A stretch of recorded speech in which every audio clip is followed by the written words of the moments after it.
kita mungkin semakin dekat untuk menemukan planet es yang masih di luar orbit Neptunus. Maaf Pluto, bukan kamu. Baru-baru ini, pemetaan alam semesta yang menggunakan data dari teleskop di Hawaii berhasil mengeliminasi sekitar 78% lokasi yang mungkin untuk si planet yang misterius ini. Beberapa orang menyebutnya planet 9, sementara yang lain lebih memilih planet X. Apapun namanya, planet ini telah menimbulkan kontroversi sejak keberadaannya pertama kali diusulkan. Dan itu terutama karena tidak ada penelitian yang bisa menjawab pertanyaan besar, apakah planet ini benar-benar ada? Jika ditemukan, planet 9 akan menjadi planet terbesar kelima di tata surya dengan masa 10 kali masa bumi. Planet ini juga diduga berbentuk gas seperti Uranus. Studi awal tentang planet 9 yang dilakukan pada tahun 2016 menunjukkan bahwa planet baru yang sangat besar ini mengorbit matahari 20 kali lebih jauh daripada Neptunus yang berada pada jarak 4,5 miliar kilometer. Akibatnya, planet 9 akan membutuhkan waktu antara 10.000 hingga 20.000 tahun untuk menyelesaikan satu kali orbit mengelilingi matahari. Jika dikonfirmasi, planet yang belum ditemukan ini akan mendominasi wilayah yang lebih besar daripada planet lain yang sudah diketahui di lingkungan kosmik kita. Ini semua adalah hipotesis yang menarik, tapi tanpa satupun bukti atau observasi yang mendukungnya. Sebelum menganggapnya sebagai tebakan liar, penting untuk dicatat bahwa para peneliti ini mengandalkan pemodelan matematika yang rumit dan simulasi komputer untuk berspekulasi tentang karakteristik planet ini, karena itulah yang mereka lakukan. Kehadiran hipotetis planet ini akan menjelaskan berbagai fitur misterius yang berada di luar Neptunus. Secara khusus, kita berbicara tentang sabuk Kuiper, sebuah area berbentuk donat yang sangat besar dan penuh dengan puing-puing es yang tersisa dari pembentukan tata surya, termasuk komet dan planet kerdil seperti Pluto. Yang terjadi adalah keenam objek terjauh di sabuk Kuiper punya orbit elips yang semuanya berorientasi pada arah yang sama di dalam ruang angkasa dan miring sekitar 30 derajat ke bawah relatif terhadap bidang orbit ke-8 planet yang telah diketahui. Yang aneh adalah, meskipun kecepatan orbitnya berbeda di sekeliling tata surya, objek-objek itu tetap mempertahankan kesejajaran ini. Kemungkinan kesejajaran seperti itu terjadi secara acak sangatlah kecil, sekitar 0,007%. Jadi inilah planet 9, sebuah benda langit masif hipotetis yang menawarkan penjelasan masuk akal untuk fenomena aneh ini, yang berpotensi memberikan pengaruh gravitasi untuk membentuk orbit-orbit ini. Teori awal tidak bertahan lama menghadapi tuduhan bias pengamatan dan kesalahan perhitungan. Kemudian pada tahun 2017, sebuah penelitian lain muncul, memicu kembali gagasan bahwa mungkin planet 9 ada di luar sana. Kali ini, para astronom Spanyol mencoba pendekatan baru dengan fokus mengamati objek Transneptunus yang ekstrim. Benda-benda langit ini mengorbit matahari dalam lintasan elips yang sangat panjang dengan jarak rata-rata lebih dari 22 miliar kilometer. Hasil penelitian menunjukkan kalau jarak antara titik-titik objek-objek tersebut dengan matahari bisa memberi petunjuk lokasi planet 9. Titik-titik tersebut merupakan titik-titik di mana orbit benda langit bersinggungan dengan bidang tata surya. Ketika mencapai titik-titik ini, objek-objek ini akan berinteraksi dengan benda-benda lain di tata surya yang berpotensi menyebabkan perubahan signifikan pada orbitnya atau bahkan tabrakan. Jadi jika lintasan benda-benda Transneptunus yang ekstrim ini tetap stabil, semuanya baik-baik saja. Tapi jika tidak, itu pertanda ada sesuatu yang lain, sesuatu yang besar yang mengacaukan lintasannya. Dan itulah yang ditemukan dalam penelitian ini. Ada sesuatu yang tidak terlihat di luar sana yang membuat objek-objek ini keluar dari jalurnya. Dan sesuatu itu bisa jadi sebuah planet yang berada pada jarak antara 300 sampai 400 kali lebih jauh dari matahari daripada bumi. Sampai saat ini, studi tentang objek Transneptunus yang ekstrim ini merupakan bukti terkuat yang kita miliki untuk keberadaan planet 9. Dan jika kamu masih belum yakin dengan teori ini, ketahuilah bahwa gerakan aneh seperti ini telah mengarah pada penemuan planet sebelumnya. Neptunus misalnya, ditemukan karena gerakan Uranus tidak sesuai dengan prediksi gravitasi Newton. Tapi pembelokan orbitnya bisa dijelaskan jika hal itu disebabkan oleh tarikan planet yang belum ditemukan. Dan begitulah kita menemukan Neptunus. Pada tahun 2021, ada banyak hal menarik tentang planet 9 lagi. Setelah mengoreksi beberapa dugaan lama, penelitian sekarang mengarah pada gagasan bahwa dunia misterius ini mengikuti putaran epik mengelilingi matahari setiap 7.000 tahun. Ini merupakan berita besar, karena artinya planet ini mungkin lebih dekat dari yang kita duga sebelumnya, sehingga memudahkan teleskop-teleskop kita untuk menemukannya. Makalah ini juga menunjukkan bahwa ada kemungkinan 99% bahwa orbit yang aneh dari objek-objek jauh ini disebabkan oleh planet yang tidak terlihat ini, bukan hanya kebetulan kosmik. Sekarang kemungkinan seluruh situasi ini hanya kebetulan adalah 1:250%, yang jauh lebih baik daripada 1:10.000 pada tahun 2016. Semua angka optimis ini telah membawa kita ke tempat kita saat ini, menjaga harapan kita dan mengupayakan peralatan yang lebih baik untuk melanjutkan misi menemukan planet 9. Seperti yang telah disebutkan sebelumnya, para peneliti di Hawaii membuat semacam peta harta karun dengan menggunakan Panoramic Survey Telescope dan Rapid Response System untuk mengeliminasi 78% lokasinya. Ini adalah berita bagus, mengingat betapa sulitnya menemukan jarum syukuran planet di tumpukan jerami kosmik. Tapi sayangnya, keberadaan planet 9 masih menjadi misteri di bagian terluar tata surya yang gelap. Para penggemar masih yakin akan keberadaannya dan percaya bahwa hanya tinggal menunggu waktu saja sebelum kita merayakan penemuan sepupu kosmik bumi yang baru. Mereka menaruh harapan pada Observatorium Vera C. Rubin yang saat ini sedang dibangun di Chili dan dijadwalkan mulai beroperasi pada akhir tahun 2025. Selama 10 tahun, observatorium ini akan memindai seluruh langit belahan bumi selatan setiap beberapa malam dengan teleskop 8 meter yang bergerak cepat dan dilengkapi dengan kamera digital terbesar di dunia. Gagasannya adalah untuk membuat daftar katalog segala sesuatu di tata surya, menjangkau hingga ke Neptunus dan melacak pergerakan jutaan objek langit, termasuk sampah antariksa, asteroid, komet, dan bintang. Jika planet 9 memang ada di luar sana, teleskop generasi berikutnya ini bisa jadi akan menemukannya. Keberadaan planet misterius ini masih jauh dari diterima secara universal di komunitas ilmiah.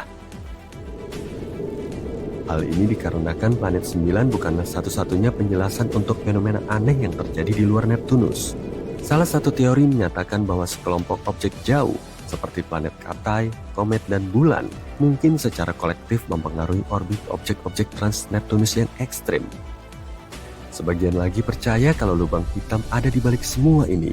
Massa yang termampatkan ini merupakan salah satu objek terpadat di alam semesta yang berpotensi mampu mempengaruhi orbit massa lainnya, seperti yang diyakini pada si hantu alias planet 9.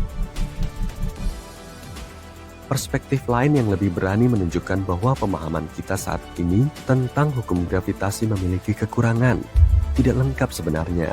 Teori yang dikenal sebagai Modified Newtonian Dynamics ini menyatakan bahwa objek-objek es yang jauh itu menunjukkan perilaku aneh bukan karena gangguan dari planet lain, melainkan karena medan gravitasi Bima Sakti yang sangat besar yang mempengaruhinya.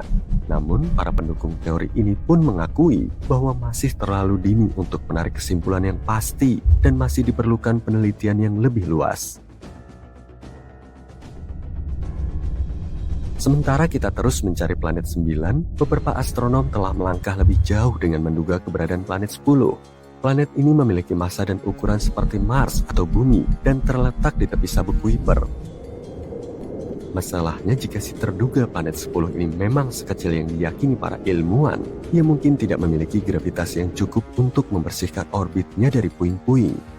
Dan hal ini mirip dengan apa yang terjadi pada Pluto, yang menjadi salah satu alasan kenapa Pluto mengalami masalah pada tahun 2000-an. Jadi ya, lebih baik jangan terlalu bersemangat. Si terduga planet 10 ini mungkin akan diklasifikasikan sebagai planet Katai lainnya. Luar angkasa yang gelap, misterius dan dingin. Komet, asteroid, planet, bintang, dan sesuatu yang mengintai di sana lebih jauh dari Pluto. Ya, ini mungkin planet ke-9 tata surya, planet yang selama berabad-abad dicari. IRAS, yaitu satelit astronomi inframerah, mengumpulkan data menarik pada tahun 1983. Itu bisa menjadi bukti bahwa planet ke-9 bersembunyi di sana. Tidak ada yang tahu apa planet itu sungguh ada, tapi penemuan ini membantu merancang model untuk lebih memahami kemungkinan planet ini. Dan pada tahun 2016, ilmuwan menemukan bahwa benda angkasa kecil di sabuk Kuiper mengorbit agak aneh. Sabuk Kuiper adalah area luar tata surya. Itu adalah cincin dalam bentuk donat berisi sisa-sisa dari masa pembentukan tata surya. Kamu bisa menemukan donat ini lebih jauh dari Neptunus. Benda angkasa di wilayah itu memiliki orbit aneh, hampir seolah-olah benda besar dengan gravitasi kuat menjauhkan mereka. Tok-tok, planet ke-9 lagi. Menurut teori, ukurannya mungkin 5-10 kali massa planet kita dan 20 kali lebih jauh daripada Neptunus. Satuan astronomi sama dengan jarak antara planet kita dan matahari. Pluto diperkirakan memiliki jarak 40 satuan astronomi dari matahari. Tapi, planet ke-9, jika ada, jaraknya 400-800 satuan astronomi. Planet misterius ini akan butuh 10.000 sampai 20.000 tahun bumi untuk membuat satu putaran mengelilingi matahari. Ini mempersulit kita menangkap benda angkasa ini. Ada teori bahwa planet ke-9 mungkin terbentuk di antara orbit Jupiter dan Neptunus, sama dengan raksasa gas lainnya di tata surya kita. Gaya gravitasi satu dari dua planet besar ini mungkin mengusir planet ini dari orbitnya. Ya ampun. Lalu planet ke-9 bisa terlempar jauh dari 8 planet yang kita tahu. Itu berakhir sebagai semacam limbah es, cukup kecil di awal. Tapi seiring waktu, planet ke-9 telah membersihkan orbitnya dari bebatuan beku dan debu. Lalu akhirnya membentuk planet sungguhan. Teori lain mengatakan ini bisa menjadi planet yang hilang dari bintang lain dalam perjalanannya saat mendekati tata surya kita. Apapun itu, planet ke-9 mungkin tidak memantulkan banyak sinar matahari karena jaraknya sangat jauh. Para astronom tidak yakin di mana tepatnya mereka harus mencari planet itu. Luar angkasa gelap, misterius, dan tidak berujung.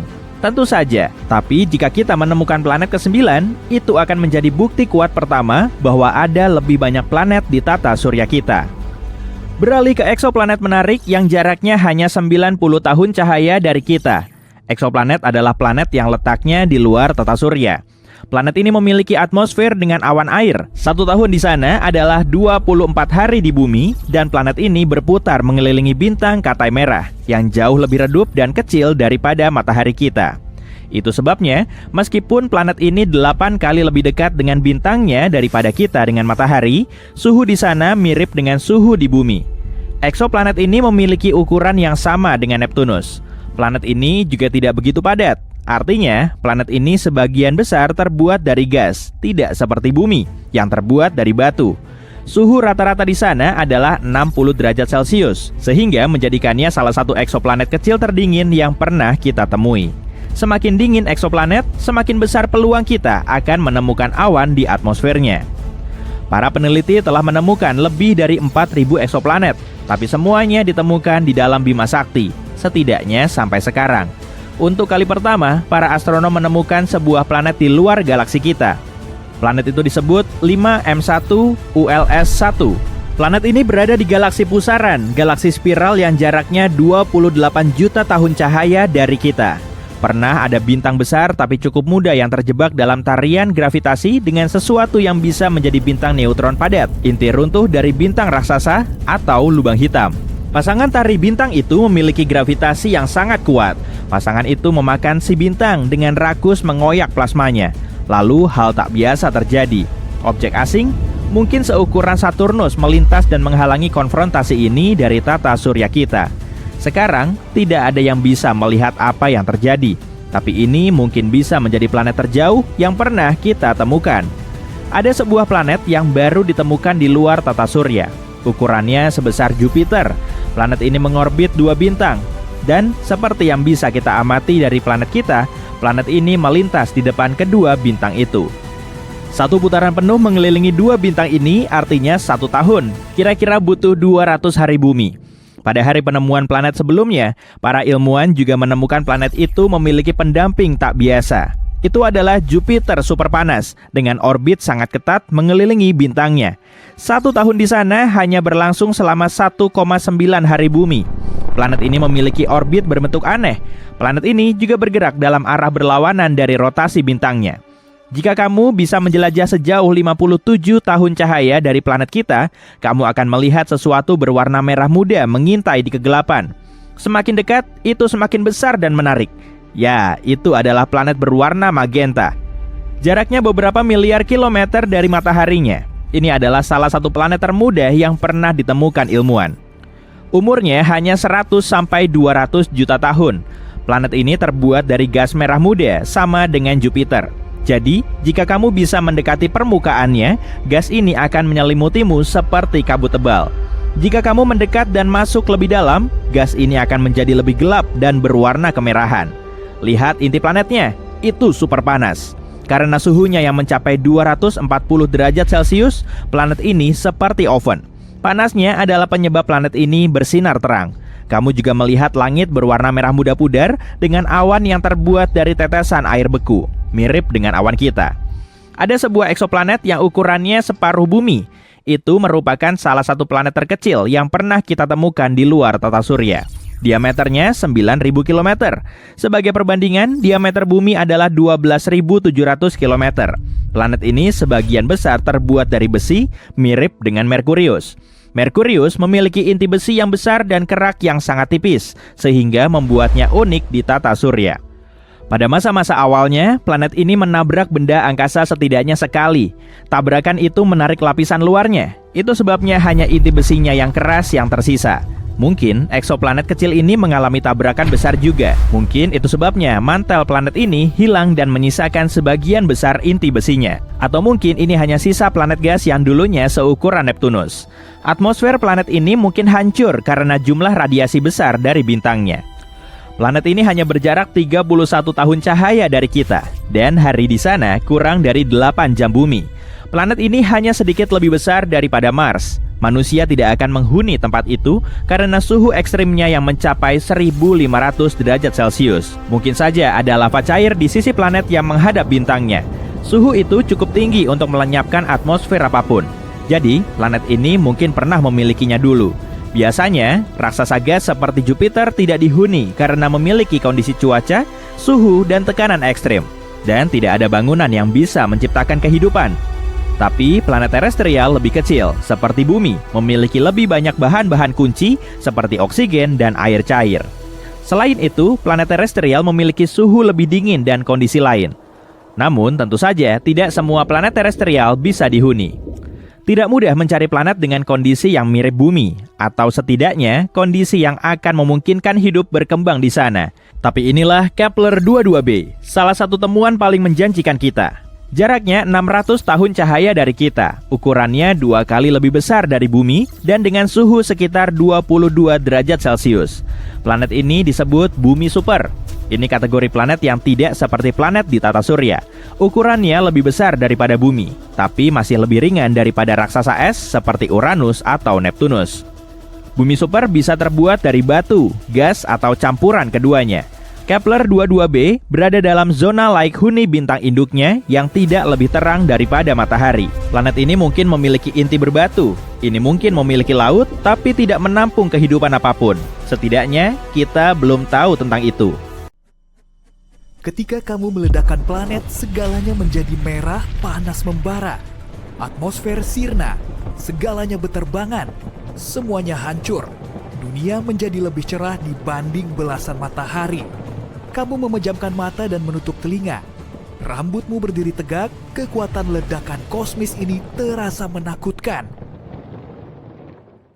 Sesaat sebelum ledakan, kamu melayang di tempat yang hampir gelap total. Di bawah, kamu melihat bulan, atau objek yang kamu kira adalah bulan.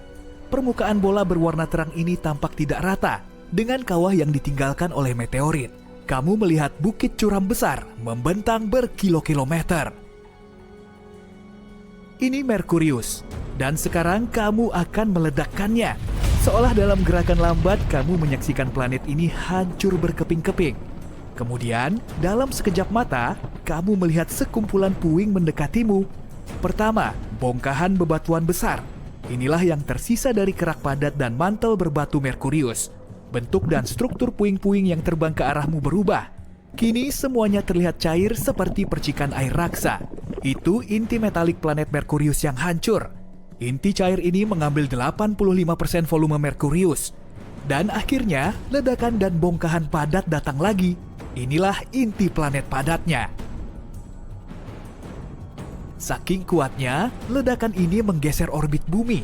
Matahari pun menelan awan debu yang sangat besar itu. Hanya inilah yang tersisa dari Merkurius. Tapi jangan khawatir, tata surya kita tidak akan kehilangan planet apapun. Seluruh ledakan ini hanya percobaan sementara. Begitu selesai melihat apa yang terjadi, kamu menekan satu tombol lain.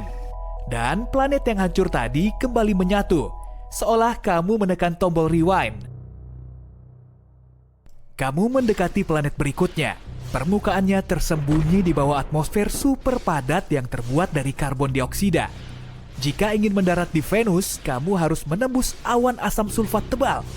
Kamu melihat permukaan planet yang coklat kemerahan, kering dan sangat panas. Kamu mungkin akan melintasi dataran halus dan rata yang menutupi 2/3 permukaan planet ini. Kamu terkejut melihat gunung berapi yang tersebar di Venus. Ada 1.600 totalnya. Sayangnya, kamu tak akan bisa melihat semuanya karena kamu sudah menekan tombol. Boom! Bongkahan besar basal terbang menjauh dari pusat ledakan. Ini adalah bagian dari kerak planet setebal 18 km. Lalu kamu melihat meteor merah membara terbang ke arahmu dengan kecepatan luar biasa. Itu adalah bongkahan mantel berbatu Venus yang meleleh. Hujan api tampak tak ada habisnya. Mungkin karena tebal mantelnya mencapai 1.900 km. Tapi itu bukan bagian paling masif dari planet ini.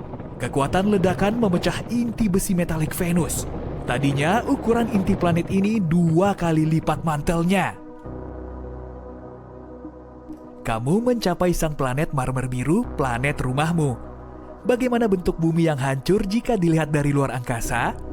Dari atas, bumi terlihat indah. 71% permukaannya berwarna biru karena air laut dan samudra itu. Ada juga area hijau, kuning, dan coklat, serta pusaran putih. Kamu menekan tombol. Planet itu meledak menjadi badai bebatuan. Itulah yang tersisa dari kerak tipis bumi dan mantelnya yang jauh lebih tebal. Inilah yang dulu membentuk 84% volume bumi. Kamu melihat hujan bebatuan ini berubah menjadi jauh lebih cair. Ini adalah lelehan besi panas dan nikel yang tadinya membentuk inti luar bumi. Tekanan yang ada tidak cukup untuk membuat logam ini tetap solid. Ledakan yang sangat kuat menghancurkan inti bumi. Tadinya bentuknya adalah bola besi dan nikel yang padat. Setelah tersebar kemana-mana, semua bongkahan itu membentuk orbit sendiri di sekitar matahari. Bongkahan yang paling besar menabrak bulan, sementara yang lain melayang lebih jauh dan ditelan bintang kita. Kamu tidak boleh bersantai. Planet merah sudah menunggumu. Permukaan Mars diselimuti debu berwarna karat. Ketebalan lapisan debunya bervariasi di tiap area. Tapi di sebagian besar tempat, tebalnya mencapai 2 meter. Tanahnya berwarna emas, coklat gelap, dan bahkan kehijauan. Ronanya tergantung mineral yang membentuk tanah. Permukaan planet ini berbatu dan ditutupi dasar danau kering, kawah, gunung berapi, dan ngarai. Boom! Mars adalah planet berbatu. Kamu harus menghindari bongkahan kerak seukuran gunung yang terbentuk dari batu basal vulkanis. Yang kamu lihat selanjutnya mirip seolah kamu baru saja meledakkan pasta gigi raksasa yang berbatu. Ini adalah mantel Mars yang terdiri dari oksigen, silikat, dan mineral lainnya. Kemudian bongkahan-bongkahan yang terbang kembali menjadi padat. Ini berarti inti planet Mars. Inti Mars padat, sebagian besar terbuat dari besi, nikel, dan belerang. Miliaran dan triliunan fragmen beragam ukuran, dari yang seukuran bulan kecil hingga yang lebarnya beberapa meter, terlontar ke segala arah. Tapi hanya sedikit bagian yang punya cukup momentum untuk meninggalkan tata surya. Seluruh kejadian ini agak sedikit mengubah orbit bumi, dan suhu di planet kita naik 10 derajat Celcius. Kamu meninggalkan planet berbatu itu dan mendekat ke raksasa gas pertama di hadapanmu. Ini Jupiter. Awan coklat, kuning, merah, dan putih menutupi, dalam tanda kutip, permukaannya. Awan ini membuat planet itu tampak berwarna-warni dan bergaris indah. Kamu pun menekan tombol. Kali ini pemandangannya berbeda. Alih-alih bongkahan kerak padat, kamu melihat aliran gas meluncur kencang dari pusat planet ini. Tadinya inilah yang membentuk atmosfer Jupiter yang terdiri dari gas hidrogen dan helium. Dalam sekejap, seluruh materi ini melesat keluar angkasa dan menjadi cair. Hidrogen berubah bentuk di bawah tekanan atmosfer yang sangat dekat dengan pusat planet. Tak lama kemudian, cairan ini sudah menjadi campuran hidrogen dan helium metalik. Dan akhirnya ada benda padat. Ini mungkin inti Jupiter, yang masanya 14 hingga 18 kali massa bumi. Diameter raksasa gas ini sekitar 145.000 km, tapi ledakan ini berlangsung tidak lebih dari setengah detik. Ledakan Jupiter sangat kuat sehingga menguapkan planet yang lebih kecil seperti Mars dan Bumi. Matahari tetap utuh, suhunya memang naik sedikit dan menjadi agak tidak stabil, tapi itu cuma sebentar. Raksasa gas berikutnya adalah Saturnus. Awalnya planet ini kelihatannya punya permukaan. Bola coklat kekuningan yang tampak padat ini dikelilingi lapisan awan. Cincin terkenal Saturnus memang luar biasa dan penuh warna, abu-abu, krem, dan coklat. Cincin ini adalah sekelompok cincin mungil yang terbentuk dari bongkahan es, air, batu, dan debu yang melayang. Ukuran bongkahan-bongkahan ini beragam, mulai dari sebintik kecil sampai sebesar gedung pencakar langit. Saat mengorbit Saturnus, semuanya terus bertabrakan dan bongkahan yang lebih besar hancur. Kamu terkejut melihat bahwa cincin ini tidak bulat sempurna. Ada lekukan yang disebabkan tarikan gravitasi dari bulan-bulan di dekat Saturnus. 53 di antaranya sudah punya nama resmi. Titan, dunia es yang lebih besar dibanding bulan kita dan bahkan Merkurius, adalah yang paling besar. Pemandangan di depanmu mirip dengan apa yang terjadi saat kamu meledakkan Jupiter. Perbedaannya hanya satu. Cincin Saturnus pecah berhamburan, melontarkan bebatuan dan es keluar angkasa dengan kecepatan luar biasa. Bongkahan terbesarnya menabrak bulan-bulan Saturnus hingga menghancurkan bulan-bulan kecilnya. Kamu melihat aliran gas sebagian besar terdiri dari hidrogen dan helium dengan sedikit metana, amonia, dan air. Aliran gas ini bergerak super cepat, menjauhi pusat planet. Setelah itu, percikan materi cair menyusul. Ini hidrogen cair yang akhirnya menjadi metalik. Dan terakhir, bongkahan-bongkahan inti padat Saturnus yang terdiri dari materi berbatu.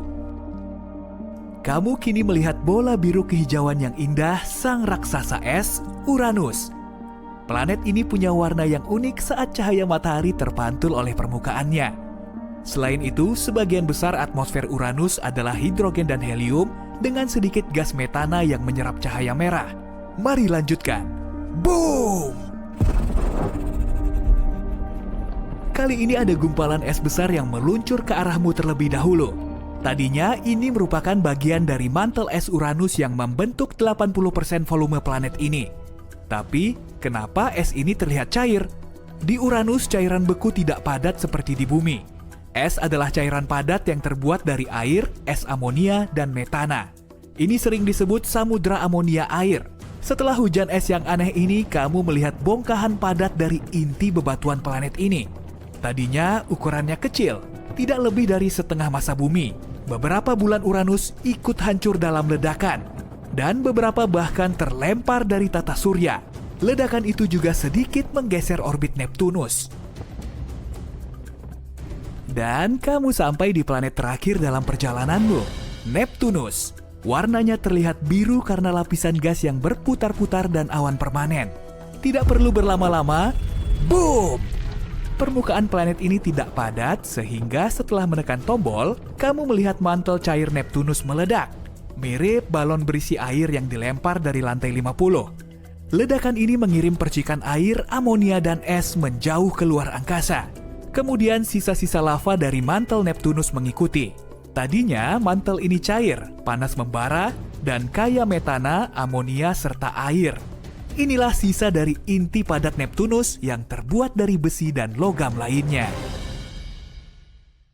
Alam semesta kita dipenuhi hal-hal yang menakjubkan dan juga menakutkan. Kamu pasti sudah akrab dengan kuasar, lubang hitam, materi gelap, dan sebagainya. Tapi apa kamu siap mengetahui kengerian luar angkasa lain yang belum pernah kamu dengar? Apa kamu ingin mengunjungi dunia teraneh di alam semesta? Oh iya, bukan aku loh yang membuat daftar ini, melainkan NASA sendiri. Selamat datang di galaksi kengerian, koleksi Halloween NASA yang menakjubkan. Mari ikut denganku dalam perjalanan ke beberapa planet dan tulis di kolom komentar planet mana yang menurutmu paling mengerikan. Pasang sabuk pengamanmu. Tujuan pertama kita adalah raksasa gas bernama Trace 2B. Letaknya 750 tahun cahaya dari kita. Jika memakai pesawat antariksa biasa, kita akan sampai di sana dalam 10 juta tahun. Trace 2B mengorbit sebuah katai kuning, bintang yang mirip matahari kita. Beratnya sekitar 1,5 kalinya Jupiter. Tapi, apa istimewanya? Nah, kalau takut gelap, kamu pasti ogah ke tempat ini. Ini adalah planet malam abadi, yang paling gelap dari semua planet yang kita kenal. Tapi letaknya tidak terlalu jauh dari bintangnya. Jadi, kenapa gelap? Masalahnya, permukaan Trace 2B memantulkan cahaya dengan lebih buruk dibanding batu bara. Oleh karena itu, tampak seperti tak ada cahaya sama sekali di sana. Kalau kamu terbang melintasi permukaan planet ini, rasanya akan seperti berjalan memakai penutup mata. Oh, sebentar. Sebenarnya ada cahaya di sana. Cahaya merah tua menakutkan yang mengelilingi permukaan planet ini.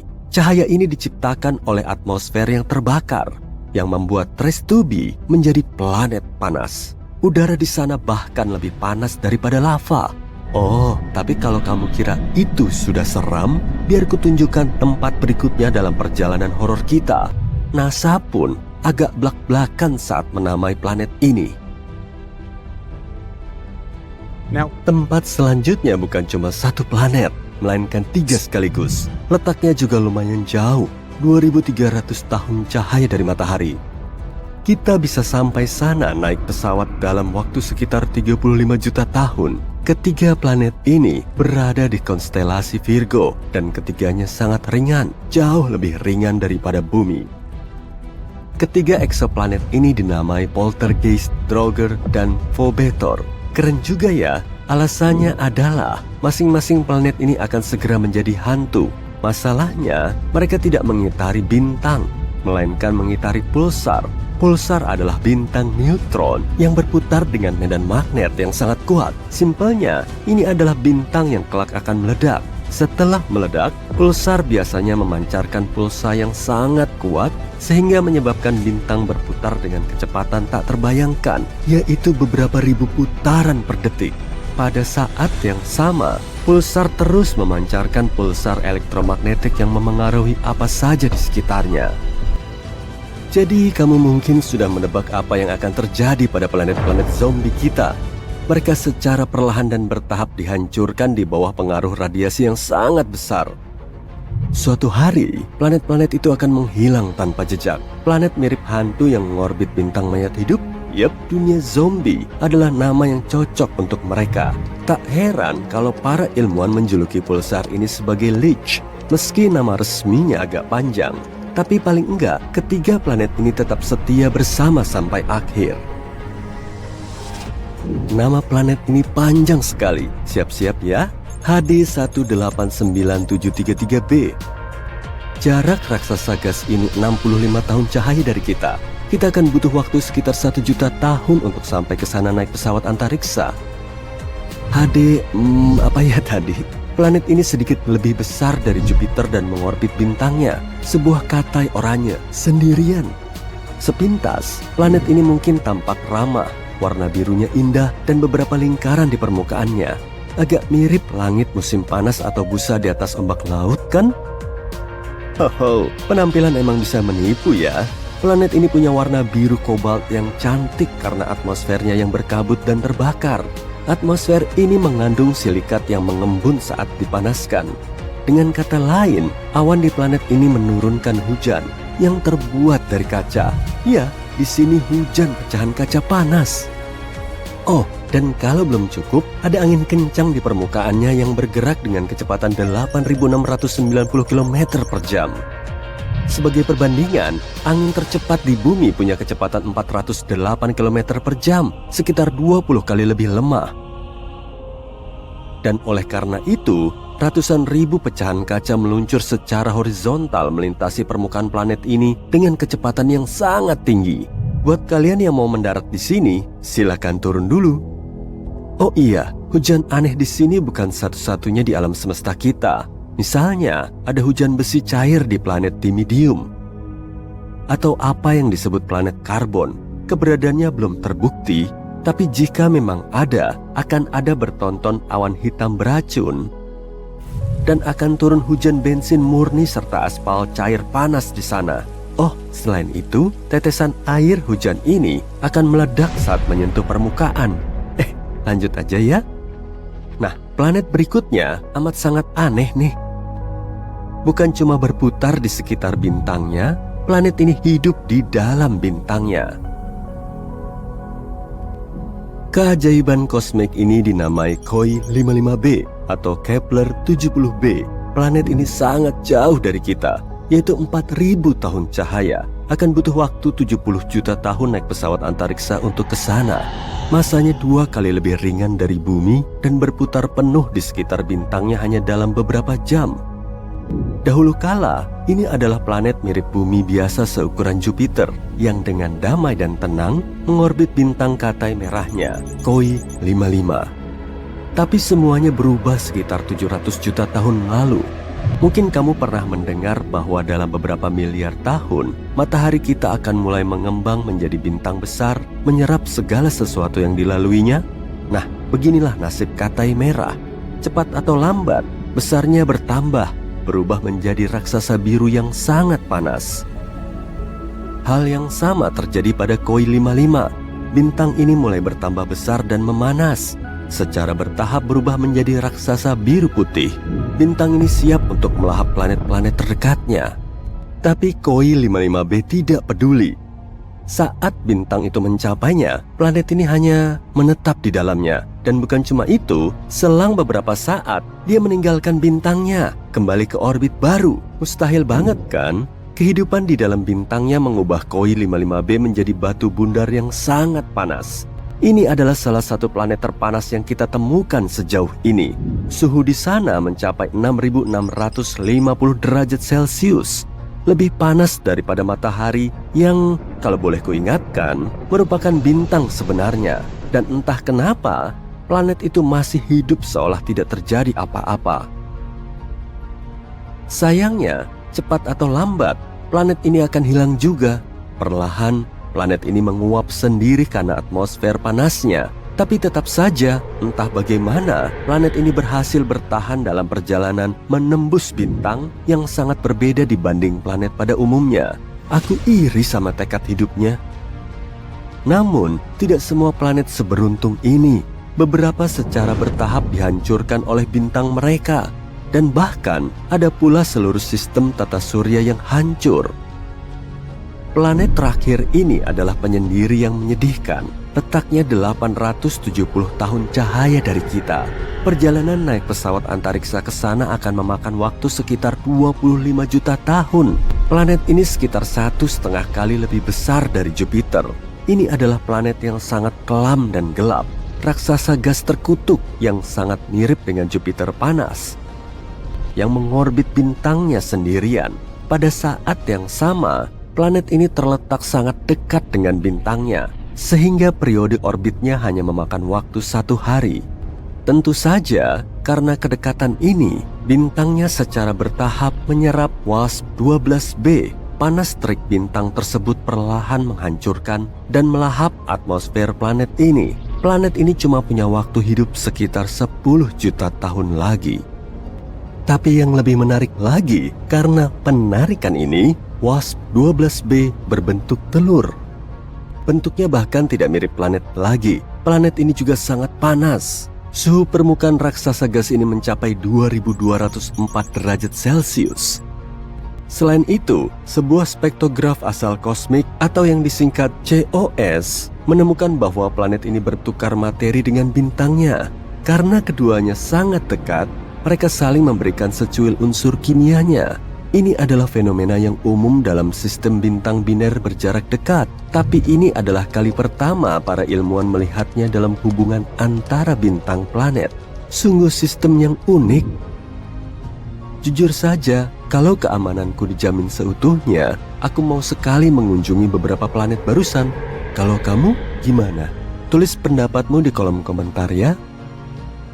Wah, langitnya cantik banget. Sepanjang sejarah, manusia telah mencari-cari kehidupan antar bintang dan planet di dekat bumi. Tapi rupanya, ruang angkasa juga punya mata. Peradaban jauh di sana kemungkinan sedang mengawasi bumi. Dan kita memang nggak tahu pasti kebenarannya sih. Tapi menurut klaim para saintis, minimal ada 29 planet jauh yang penghuninya sedang mengawasi kita. Ada pengagummu juga tuh. Senyum yang manis dong. Sejauh ini telah teridentifikasi 1715-an sistem bintang tetangga di galaksi Bima Sakti dan penghuninya bisa mendeteksi bumi dengan teleskop konvensional. Semua bintang ini berada di galaksi kita, jadi kalau peradabannya bisa mengarahkan teleskop ke matahari, mereka akan menangkap titik kecil yang melintas di antara matahari dan si pengamat. Metode ini dinamakan sebagai transit. Biasanya transit digunakan untuk mendeteksi planet dalam astronomi. Kita juga bisa loh mengamati fenomena ini dari rumah secara langsung cuma dengan teleskop. Arahin aja teleskopnya ke matahari, kemudian tunggu. Ada Merkurius tuh, planet yang paling dekat dengan matahari ini cuma kelihatan sebagai titik kecil. Proses transit Merkurius bisa berlangsung minimal selama 5 jam. Dan fenomena ini bisa terjadi sampai 14 kali dalam seabad. Transit berikutnya diperkirakan akan berlangsung pada tanggal 13 November 2032. Catat di kalendermu ya, biar kamu nggak ketinggalan. Kita juga bisa melihat Venus, planet kedua dari matahari. Tapi karena jaraknya lebih jauh dari Merkurius, transitnya juga lebih jarang. Terakhir, planet ini teramati pada tahun 2004 dan 2012. Transit berikutnya diperkirakan akan terjadi pada tahun 2117 dan 2125. Wah, masih lama banget ya. Penghuni sistem bintang ini kemungkinan bisa mengamati bumi. Tapi teleskop jarak jauh punya mekanisme lain. Sebetulnya si pengamat nggak akan bisa mendeteksi titik hitam dengan matahari berada di belakangnya. Teleskop ini akan mengukur kecerahan matahari kita, dan saat posisi bumi mulai berada di antara matahari dan si pengamat, teleskop akan mendeteksi intensitasnya akan menurun karena planet kita menghalangi cahayanya. Saintis dari peradaban di luar bumi kemudian akan mampu memanfaatkan penurunan intensitas cahaya matahari untuk menghitung ukuran planet kita. Tapi dari 1700-an sistem bintang ini, gak semuanya punya kehidupan. Ilmuwan telah memilahnya lagi menjadi 29 planet di dekat sang bintang. Planet ini berpotensi laik huni karena ukurannya kurang lebih sebesar bumi dan berada dalam zona laik huni dari bintang induknya. Berarti jaraknya nggak terlalu mepet dan suhunya nggak terlalu ngebul untuk mendukung terbentuknya kehidupan. Airnya juga nggak langsung menguap karena jaraknya nggak terlalu jauh, suhunya juga nggak terlalu dingin, dan airnya nggak berwujud es. Jadi kita bisa berasumsi kalau di sana ada peradaban, mengingat bahwa air merupakan unsur penting bagi proses terbentuknya kehidupan. Menurut teori, penghuni planet ini bisa melihat transit bumi selama 5.000 tahun terakhir. Saat manusia di bumi sedang membangun piramida Giza dan Stonehenge, makhluk di luar sana kemungkinan telah mengamati nenek moyang kita. Salah satu dari planet ini cuma berjarak 11 tahun cahaya dari bumi, tepatnya di dekat bintang Ross 128 alias Katai Merah di rasi bintang Virgo. Di situ ada eksoplanet berukuran 2 kali lebih besar dari bumi yang termasuk dalam zona laik huni. Menurut teori, penghuni planet ini bisa melihat transit bumi secara rutin selama 2000 tahun. Tapi sekitar 900 tahun yang lalu, posisinya telah tergeser. Planet lain sejauh 12,5 tahun cahaya berada di dekat bintang induk T-Garden. Dari sini, transit bumi bisa teramati dan penghuninya bisa mengamati kehidupan kita selama 29 tahun. Pengamatan para ilmuwan juga tertuju pada sistem bintang TRAPPIST-1. Di dalamnya terdapat sekitar 7 eksoplanet hampir mirip dengan tata surya kita. Dan 4 di antaranya berada dalam zona laik huni dari bintang induknya. Tapi penghuninya nggak bisa mengamati bumi hingga 16 abad lagi. Meski begitu, kita masih bisa nyoba berinteraksi dengan semua planet ini karena jaraknya cukup dekat dan bisa menangkap sinyal radio dari bumi. Gelombang radio bisa menembus ruang angkasa dengan kecepatan cahaya, dan planet kita telah memancarkan sinyal radio secara non-stop sejak tahun 1895.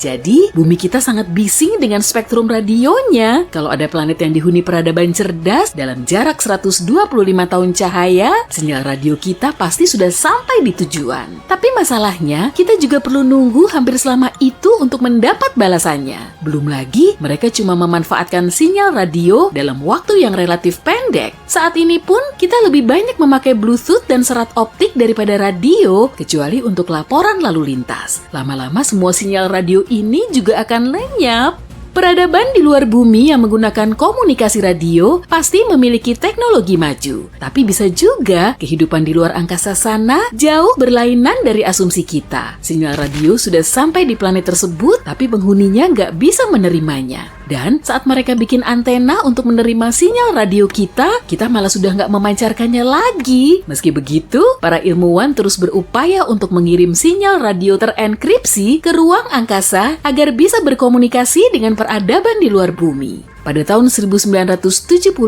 mereka telah mengirim pesan Arecibo ke medium antar bintang. Kalaupun memang ada peradaban yang memahami pesan itu, mereka akan melihat bentuk kotak seperti ini. Di dalamnya terdapat semua informasi tentang manusia. Yang teratas berisi sistem nomor kita, lalu ada nomor atom, kemudian DNA kita, beserta gambar untainya di bagian bawah. Yang ini gambar manusia, di bawahnya ada gambar tata surya kita. Dan posisi bumi, planet ketiga di tata surya kita, nggak sejajar dengan planet lain. Dengan begini mereka akan tahu kalau pesan ini berasal dari bumi. Di bawahnya terdapat diagram teleskop radio Arecibo. Sebagai alternatif, pesan ke planet nun jauh di sana bisa dikirim melalui surat biasa yang diangkut dengan probe luar angkasa. Metode ini juga sudah dilakukan. Voyager 1 dan Voyager 2 diluncurkan pada tahun 1977 dan masih beroperasi sampai sekarang. Pada tahun 2012, Voyager 1 menjadi objek buatan manusia pertama yang berhasil sampai di medium antar bintang. Voyager 1 terbang ke bintang jauh sambil membawa pesan yang terekam dalam piringan emas. Piringan ini berisi salam dalam 55 bahasa di seluruh dunia. Ada juga musik dari berbagai penjurunya, serta berbagai bunyi-bunyian seperti bunyi lautan, suara manusia, dan suara hewan. Selain itu, ada 116 foto yang termuat di dalamnya, termasuk foto manusia dan lanskap bumi. Gambar tersebut juga memuat informasi soal matahari dan DNA kita. Di wadah piringan itu, terdapat petunjuk beserta jarum untuk memutar rekamannya. Ada juga peta pulsar galaksi kita agar astronom dari peradaban di luar bumi bisa menemukan tata surya kita. Tapi metode seperti ini punya kelemahan utama pada waktu. Voyager 1 akan sampai di destinasi pertamanya, yaitu bintang Gliese 445 dalam waktu 40.000 tahun. Lalu Voyager 2 akan tiba di bintang Ross 248 dalam waktu 42.000 tahun. Dan selama sekitar 296.000 tahun, Voyager 2 akan melintasi Sirius, bintang paling terang di langit malam. Lama banget. Peradaban di luar bumi juga bisa mendeteksi kita dengan kalkulasi dan rumus. Mereka cuma perlu lebih jeli saat mengamati matahari. Dalam sistem bintang berplanet, bintang induk nggak cuma diam. Ia berputar pada orbit kecil dan bintang yang berat ini menarik semua planet di sekitarnya. Tapi planet tersebut juga punya gravitasi dan resistansi sendiri. Akibatnya sang bintang agak bergeser, kemudian berputar. Peradaban di luar bumi bisa memperkirakan pergeseran matahari untuk menentukan masa planet di dekatnya. Dengan metode ini, para astronom bisa menemukan 548 eksoplanet. Semisal kita nyoba berkomunikasi dengan eksoplanet di sekitar bintang terdekat kita, Proxima Centauri. Di situ memang ada eksoplanet, tapi radiasi dari bintang induknya bisa menghancurkan semua rupa kehidupan di permukaannya. Kalaupun kita mendapatkan sinyal balasan, komunikasinya akan berlangsung super lelet, bahkan paling lambat sepanjang sejarah karena pengirimannya selama 4,2 tahun. Dan kita perlu nunggu 4,2 tahun lagi untuk dapat balasannya. Baru kemudian kita bisa menindaklanjutinya. Peradaban ini nggak bisa terbang ke luar angkasa, maka kita perlu menjemput bola. Meskipun jarak bintang Proxima Centauri paling dekat dengan tata surya kita, perjalanan ke situ perlu waktu selama 73.000 tahun dengan roket konvensional. Jadi kita perlu bikin wahana antariksa yang bisa ngebut dengan kecepatan cahaya. Itu pun masih nyita waktu sampai 4,2 tahun untuk sampai di tujuan. Semisal nih, kita beneran nemu kehidupan di luar bumi yang berlokasi di seberang Bima Sakti. Galaksi kita ini berdiameter 100.000 tahun cahaya. Jadi kita perlu waktu 100.000 tahun untuk melintasinya. Mungkin kita perlu mematahkan hukum fisika atau mengangkut semua peradaban manusia ke dalam pesawat luar angkasa raksasa yang akan terbang melintasi bintang selama ribuan tahun. Dan saat diluncurkan dari bumi, cuma kru pertama yang paling tangguh yang nantinya bisa melihat sistem bintang lain dari jendela pesawat luar angkasa. Hei, geser dikit dong, aku kan juga pengen lihat keluar.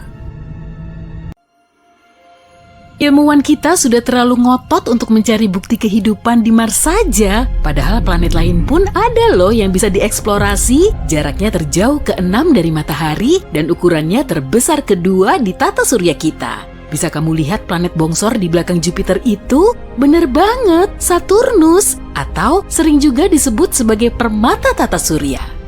Saturnus memang berbeda jauh dari planet kita nggak bisa menjejakkan kaki di permukaannya. Bumi kita dipenuhi dengan bebatuan dan materi keras lain, sedangkan Saturnus berupa bola raksasa yang terbuat dari gas. Kalau ada kolam raksasa yang bisa dipakai untuk mencelupkan Saturnus, planet ini pasti akan mengambang di dalam air. Ya, memang seharusnya begitu karena masanya paling ringan di tata surya. Planet ini juga mengandung banyak helium, sejenis gas ringan yang dimasukkan ke dalam balon agar bisa melayang di udara. Saturnus juga sangat berangin, angin di sana 4 kali lebih kuat daripada di bumi. Sehari di Saturnus berlangsung selama 10 jam 14 menit. Wajar aja sih, karena kecepatan rotasinya sangat ngebut. Tapi periode revolusinya justru sangat lama. 1 tahun di sana sama dengan 29 tahun di bumi. Dengan radius lebih dari 58.000 km, bola gas raksasa ini 9 kali lebih besar dari planet kita. Kalau bumi sebesar uang koin, Saturnus akan sebesar bola voli. Meskipun sebagian planet lain di tata surya kita juga punya cincin, tetap aja sih cincin Saturnus yang paling menawan. Kita juga bisa melihatnya langsung dari bumi, tanpa perlu menjadi ilmuwan maupun menggunakan peralatan mahal. Pakai teleskop kecil saja sudah cukup kok. Cincin Saturnus tidak padat karena terdiri dari kumpulan debu, batu, dan es. Ukurannya juga bervariasi dari sebesar butiran pasir, rumah, bahkan sampai sebesar gunung. Cincin ini sebetulnya berasal dari asteroid, komet, dan serpihan satelit yang hancur sebelum mencapai Saturnus. Kemungkinan semuanya hancur oleh tarikan gravitasi yang sangat kuat. Saturnus punya lebih dari 50 satelit alami, dan baru-baru ini ilmuwan mendeteksi aktivitas hidrotermal tak biasa di salah satu satelitnya. Enceladus adalah satelit terbesar ke-6 milik Saturnus. Di dekat salah satu kutubnya terdapat garis-garis harimau. Mereka juga mengamati ada lautan di bawah garis-garis tersebut. Bahkan air dan esnya meluap keluar. Jadi penasaran deh. Mungkin nggak sih kalau di sana ada kehidupan? Lautan di bumi punya sejumlah kehidupan yang membentuk aktivitas hidrotermal serupa. Organisme di sana mengasup zat kimia seperti tumbuhan di bumi kita yang menyerap sinar matahari. Gak cuma itu aja, sebagian mikrob tertua di planet kita juga menyerap energi yang sama seperti energi yang dihasilkan di bawah permukaan laut Enceladus. Bisa aja kan kalau di sana juga ada kehidupan? Tentunya organisme yang paling sederhana pun perlu waktu sampai berjuta-juta tahun hingga akhirnya bisa muncul. Semoga aja para ilmuwan bisa mempersingkat waktunya dalam mendeteksi bentuk kehidupan yang lebih kompleks. Di luar angkasa terdapat jutaan eksoplanet atau planet yang mengorbit bintang di luar tata surya kita. Mereka juga telah meneliti sejumlah planet yang berpotensi laik huni. Bintang Katai jauh lebih kecil dan tidak seterang matahari kita. Biasanya bintang ini hidup sampai lebih dari 10 miliar tahun. Wah, kesempatan emas nih untuk memulai kehidupan baru. Selama 10 miliar tahun ini, organisme hidup bisa terus berevolusi menjadi makhluk yang lebih kompleks. Kehidupan bisa saja muncul di planet yang mengorbit bintang Katai atau kalau di Saturnus, salah satu satelitnya. Gliese 876b mengorbit bintang Katai merah Gliese 876. Planet ini memang sangat misterius, tapi kita dapat sedikit bocoran dari para ilmuwan. Menurut asumsi mereka, benda kosmik ini berupa gas raksasa dan semua permukaannya tidak padat. Mereka yakin kalau atmosfernya juga tidak berawan, tapi kemungkinan di sana terdapat air dalam bentuk cair. T-Gardner B mengorbit bintang Katai merah yang berjarak 12 tahun cahaya dari tata surya kita. Masanya sedikit lebih berat dari planet kita. Para ilmuwan meyakini permukaannya berbatu. Kala rotasinya selama 5 hari, jadi bisa dibilang 1 tahun di T Garden B tidak sampai 1 minggu di bumi. Di suatu tempat nun jauh di sana, terdapat satu planet yang berpotensi laik huni. Namanya Kepler 1638b. Jaraknya sejauh 3.000 tahun cahaya dari bumi dan berada di konstelasi Sinus. Planet ini 4 kali lebih berat dan 2 kali lebih besar dari bumi. Untuk mengorbit bintangnya, planet ini memerlukan waktu selama hampir 260 hari. Karena gaya gravitasinya lebih kuat daripada di bumi, kita akan kesulitan kalau mau melompat di atas permukaannya. Ada juga Kepler lain yang bernama Kepler 62e. Planet ini berukuran 1,5 kalinya bumi. Para ilmuwan yakin kalau Kepler yang satu ini punya atmosfer hangat, lembab, dan ramah. Langitnya juga penuh dengan awan, jaraknya sejauh 1.200 tahun cahaya dari bumi. Untuk mengorbit bintang kata merahnya, planet ini perlu waktu selama 122 hari. Planet tetangganya, Kepler 62f, juga berpotensi laik huni. Ukurannya 40% lebih besar dari bumi, dan menurut perkiraan para ilmuwan, planet ini juga dipenuhi dengan air. Lautan di sana dihuni oleh banyak organisme menawan dalam berbagai ukuran. Jadi, kemungkinan Kepler 62f menyimpan banyak makhluk hidup unik, atau seenggaknya berpotensi mampu mengembangkan kehidupan. Meski planet ini laik huni, tidak serta-merta sudah ada kehidupan di permukaannya, hanya saja kondisinya sangat cocok untuk melangsungkan kehidupan. Planet LHS 1140b berada di zona yang berpotensi laik huni. Gak seperti tetangganya yang dipenuhi gas, planet ini padat dan lumayan berbatu. Radiusnya 60% lebih besar dari bumi dan masanya 7 kali lipatnya. LHS 1140b termasuk planet terpadat yang ada di angkasa luar. Karena masanya sangat besar, atmosfer di sana juga pasti pekat. Plusnya lagi, gravitasi di permukaannya jauh lebih kuat daripada gravitasi di bumi. Makanya, planet ini sulit ditapaki. Oke, kita beralih ke TRAPPIST-1, katai super keren yang menghuni konstelasi Aquarius. Jaraknya sekitar 39 tahun cahaya dari kita, dan planet berbatu sebesar 7 kalinya bumi ini mengorbit bintangnya di zona laik huni. Semua planet ini kemungkinan mengandung air, dan suhunya kurang lebih mirip dengan suhu di bumi. Gravitasi bulan cuma 16%-nya gravitasi bumi, karena itulah astronot kesulitan mengendalikan geraknya saat melayang di atas satelit alami kita ini. Tapi, kalau gravitasi di planet-planet TRAPPIST-1 lain lagi, saat berada di permukaannya, kemungkinan kamu akan merasa nyaman. Ada Kepler lagi nih, lebih tepatnya Kepler 452b. Planet berbatu ini 60% lebih besar dari bumi. Bintang induknya juga mirip dengan matahari kita, dan planet ini sebetulnya telah menghuni zona laik huni selama sekitar 6 miliar tahun. Sedangkan bumi baru selama 4,5 miliar tahun. Kepler 452b mengorbit Kepler 452 selama 385 hari.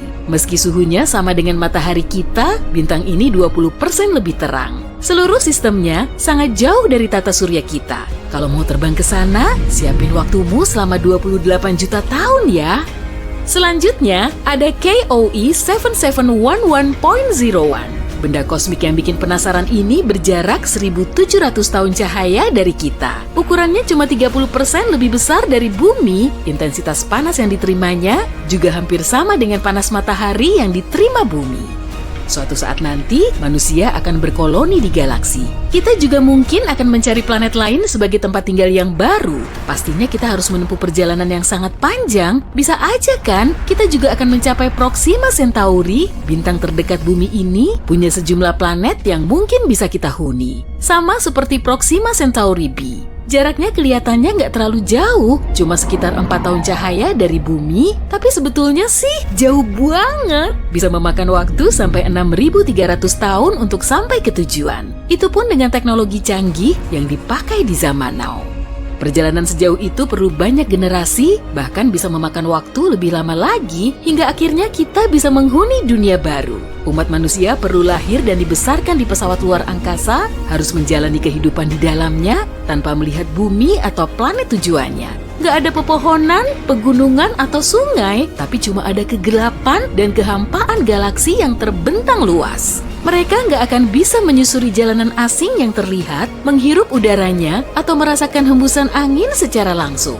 Tempat yang bisa mereka jelajahi hanyalah planet tujuan di hadapan mereka. Perjalanan ini pasti akan sangat sulit, namun akan membuahkan hasil yang manis kok. Kalau manusia berhasil membangun dunia nan indah seperti bumi kita. Kira-kira akan terwujud nggak ya? Biar waktu yang menjawabnya.